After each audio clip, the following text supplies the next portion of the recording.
নমস্কার। এই তোলামূল সরকার বর্তমানে স্বাস্থ্যসাথী কার্ড নিয়ে খুব বড়াই করছে। বর্তমানে তো স্বাস্থ্যের অবস্থা এবং শিক্ষার অবস্থা ফুটে কয়েত হয়ে গেছে। স্বাস্থ্যের অবস্থা কোথায় নেমেছে আপনারা ভাবতে পারবেন না।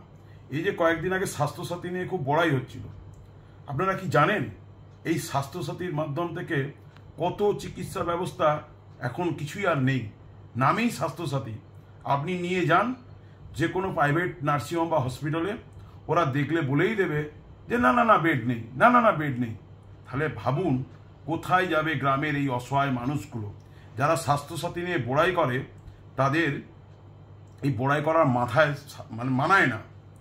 কিছুদিন আগে অবধি আমাদের এখানে লায়ন্স ক্লাব অফ ঘাটাল, সেখানে দুস্থ মানুষদের আইওএল এবং ফেকো করা হতো ওই স্বাস্থ্যসাথী কার্ডের মাধ্যম দিয়ে। এবং দাসপুরে একটি চক্ষু হসপিটাল তারাও করতো। কিছুদিন আগে, কয়েক বছর আগে, প্রায় বছর দুয়েক আগে ওই স্বাস্থ্যসাথী থেকে আপনার আইওএল এবং ফেকো এভরিথিং সমস্ত কিছু উঠে গেল। তাহলে গরিব মানুষগুলো আর তারা অপারেশন করতে পারছে না। এরপরে আসি প্রসূতি বিভাগ, গর্ভধারী ব্যাপারটা, যেটা আমরা বলি লেবার। কোনো গর্ভবতী মা কিভাবে স্বাস্থ্যসাথীতে প্রাইভেট হসপিটাল ভর্তি হবে? পারবে না ভর্তি হতে। তার জন্য কি নিয়ম করেছে ভাবতে পারবেন? সে এক বড় প্রস্তুতি। কীরকম না, সেটাকে বলা হয় গেট কিপিং প্রসেস। তাহলে আপনাকে আগে আপনার বাড়ির প্রসূতিকে নিয়ে আপনার গভর্নমেন্ট হসপিটালে ভর্তি হতে হবে। সেই হসপিটাল যদি বলে যে আমার বেড নেই, বা সেই হসপিটালের সুপার বা সেই ডাক্তার যদি বলে আমার ডাক্তার নেই বা কোনো বেড নেই বা আমার ওটি ঠিকমতো তৈরি নেই, প্রস্তুতি নেই, তখন সেটাকে বলা হয় গেট। যদি সেখান থেকে রেফার করে দেওয়া হয় তবে তখন প্রাইভেট জায়গাতে গিয়ে সে তার ট্রিটমেন্ট এই প্রসূতি করতে পারবে। এবারে বলুন কোন গভর্নমেন্ট হসপিটালের ডাক্তার বা সুপারের ক্ষমতা আছে এই কথাটা লিখে দেওয়ার যে এখানে ওটি করা সম্ভব নয় বা এখানে অ্যাডমিশন নেবো না? তা তো স্বাস্থ্য ভবন তাকে খেয়ে নেবে পরের দিনই। অর্থাৎ এই যে গেট কিপিং ব্যাপারটা, গেট এত সস্তার ব্যাপার নয়। ওখান থেকে যখন রেফার করে দেবে সেটাকে আমরা বলা হয় গেট কিপিং। অর্থাৎ এখানে হচ্ছে না, তারপরে চলো। ঠিক একইভাবে অর্থোপেডিক্সের ক্ষেত্রেও আগে ধরুন শুরু করে দিয়েছিল সব কিছুই, কিন্তু যখন দেখছে ভাড়েমা ভবানী, তখন একটার পর একটা সমস্ত কিছু ওখান থেকে উঠে নিচ্ছে। এই হসপিটালে একটা সিরাম নেই, সিটি স্ক্যান নেই, এমআরআই নেই।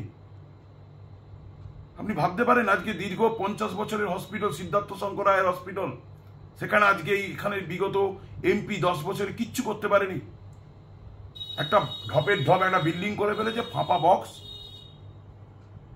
এই হচ্ছে এদের পরিণতি। আপনি ইএনটি সার্জারি, নাক কান গলা করতে যাবেন, সেটা আপনার স্বাস্থ্যসাথীতে হবে না।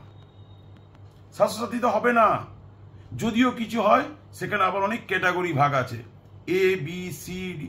অর্থাৎ দেখা যাবে আমাদের জেলাতে কতিপয় 2-4টে এ ছাড়া এই আমাদের ঘাটাল লোকসভার মধ্যে তো নেই। আপনি চিকিৎসাই করাতে পারেন। এখানে যেমন বি ক্যাটাগরি আছে,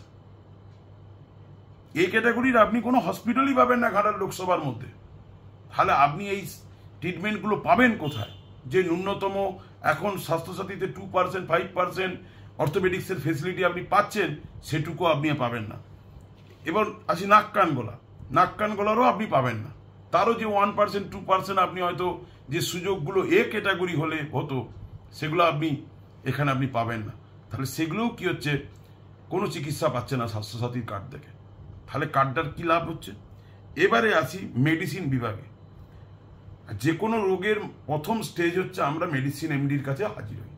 আর আপনি বলুন বা আপনারা বলুন, এখন কোন বাড়িতে সুগার নেই, কোন বাড়িতে হার্টের পেশেন্ট নেই, কোন বাড়িতে হাই প্রেশারের রুগী নেই, বা থাইরয়েডের রুগী নেই, বা হাইপোথাইরয়েডের রুগী নেই? অর্থাৎ মেডিসিনের সমস্ত কেস আর কোনো কেসই আপনার স্বাস্থ্যসাথীর অধীনস্থ পড়ে না, সব কেটে বাদ। নামেই স্বাস্থ্যসাথী, এরা বড়াই করে, কিন্তু এর যদি ভেতরে ঢোকেন ফাঁপা হয়ে গেছে। এরা বড়াই করছে স্বাস্থ্যসাথীতে, কিন্তু এদের কিছু নেই, পুরো ফাঁপা। আরো বিস্তারিত ভেতরে আসছি।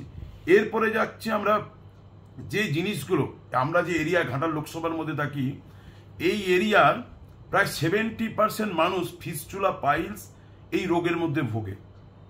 সেই কেসটা কি আমরা বলা হয় রেকটাল কেস, সেগুলো ওই লিস্টের থেকে বাদ হয়ে গেছে। সেই আমাদের এরিয়ার এই ঘাটাল লোকসভায় মোটামুটি আয়রনের ভাগ জলে এত বেশি, অধিকাংশ পরিবারে 70 থেকে 80% মানুষের কনস্টিপেশনের ধাপ। আর এই কনস্টিপেশন যখনই থাকছে তখন তার পাইলস এবং ফিস্টুলা হচ্ছে। কিন্তু সেটা আপনি আপনার স্বাস্থ্যসাথী কার্ড নিয়ে যখন ওখানে ভর্তি হতে যাচ্ছেন প্রাইভেট হসপিটালে বা নার্সিংহোমে, সেখানে কিন্তু আপনি ওটি করার সুযোগ পাচ্ছেন না। এবং হার্নিয়া, পোস্টেড হার্নিয়া বলুন, অমনি হার্নিয়া বলুন, কোনো হার্নিয়ারও আপনি অপারেশন করতে পারছেন না আপনার এই স্বাস্থ্যসাথী কার্ডে।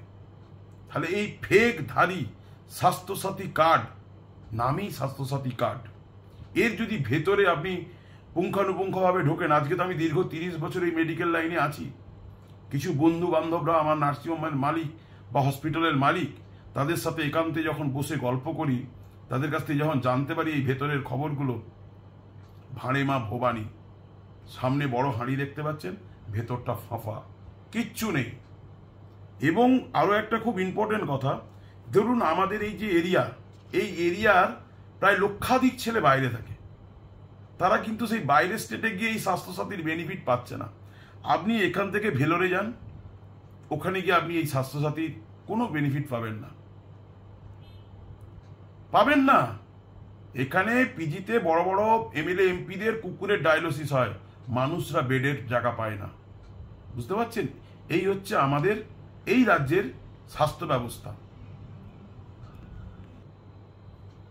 রে করে এই মুখ্যমন্ত্রী কিছুদিন আগে, কয়েক বছর আগে রে করে স্বল্প মূল্যের ওষুধের দোকান বলে একটি বিজ্ঞাপন দিয়ে 60-70% ছাড় দিয়ে স্বল্প মূল্যের ঔষধের দোকান বলে একদম জাগরণ তৈরি করেছিলেন।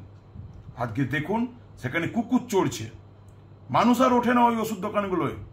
হসপিটাল ক্যাম্পাসের মধ্যে যান, কুকুর চড়ছে, মানুষ আর ওঠে না। প্রথম মানুষ ভেবেছিলেন যে কি পরিমাণে লাভ, তার চোখানে ঢুকে যাচ্ছিলেন। জিনিসটা কিরাম জানেন? দুটোই নুন। দেখবেন মুদিখানা দোকানের বাইরে বস্তায় একটা নুন থাকে, আর শোকেসে টাটা কোম্পানির সল্ট থাকে, মানে নুন থাকে।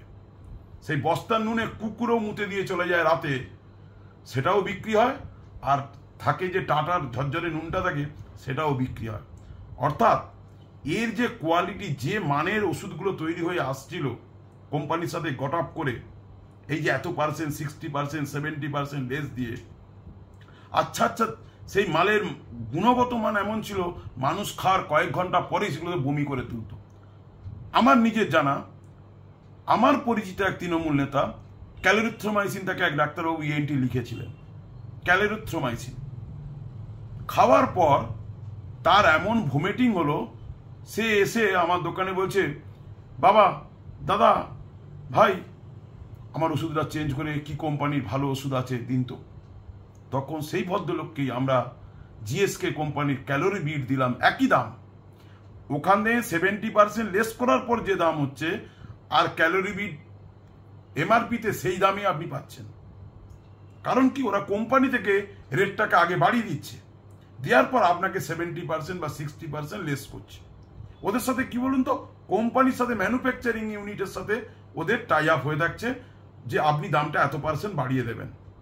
সেই মোতাবেক ওরা সেইভাবে এমআরপি করে লক্ষ লক্ষ বা হাজার ক্যাপসুলের অর্ডার দিচ্ছে, ট্যাবলেটের অর্ডার দিচ্ছে। প্যারাসিটামলের কোয়ালিটি কি কাজ হচ্ছে জানেন না।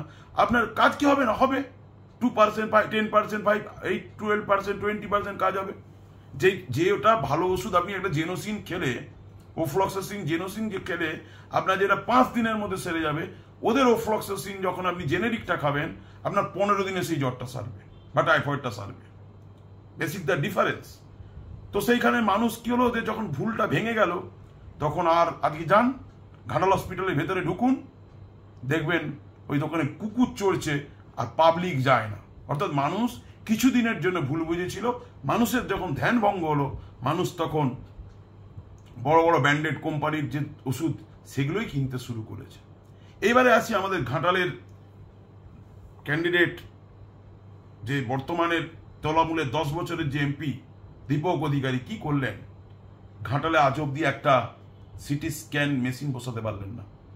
ভাবতে পারেন, আজকে সিদ্ধার্থ শঙ্কর রায় যে হসপিটালটা গড়ে গিয়েছিল, সেই হসপিটালটার আজকে বয়স কত ভাবতে পারেন? আমাদের থেকে বেশি বয়স, নিয়ার অ্যাবাউট 50 ইয়ার্স এগো।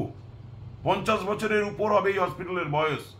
সেখানে বেডও খুব সংখ্যক বাড়েনি, মানুষ মেঝেতে গোড়াগড়ি খায়, ভাবতে পারেন? এবং এইটা একটা এমন, আমাদের এই জায়গার আমরা বসবাস করি, এখানে 3টে ডিস্ট্রিক্ট পাশাপাশি, হুগলি এবং হাওড়া।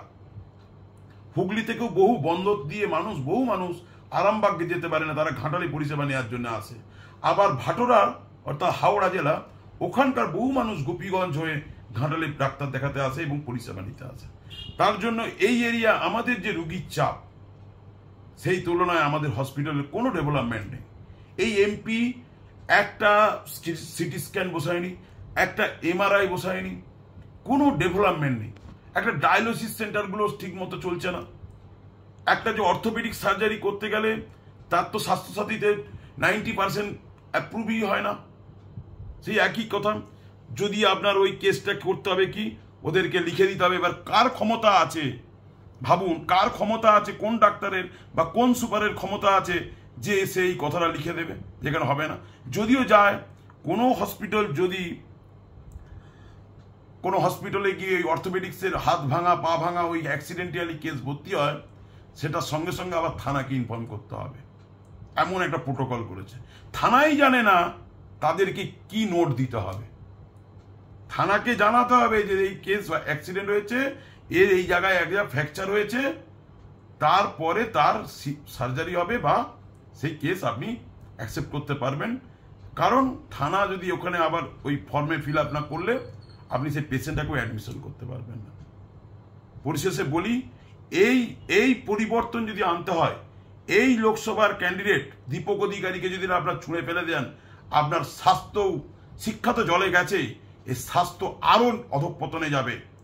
আপনারা অতি অবশ্যই বিজেপিকে ভোট দিন। আপনারা আসুন, হাতে হাত মিলিয়ে আমরা নামি। এই দলকে উচ্ছেদ না করলে পশ্চিমবঙ্গ থেকে আমাদের কোনোদিনও উন্নতি হবে না। নমস্কার, আসছি।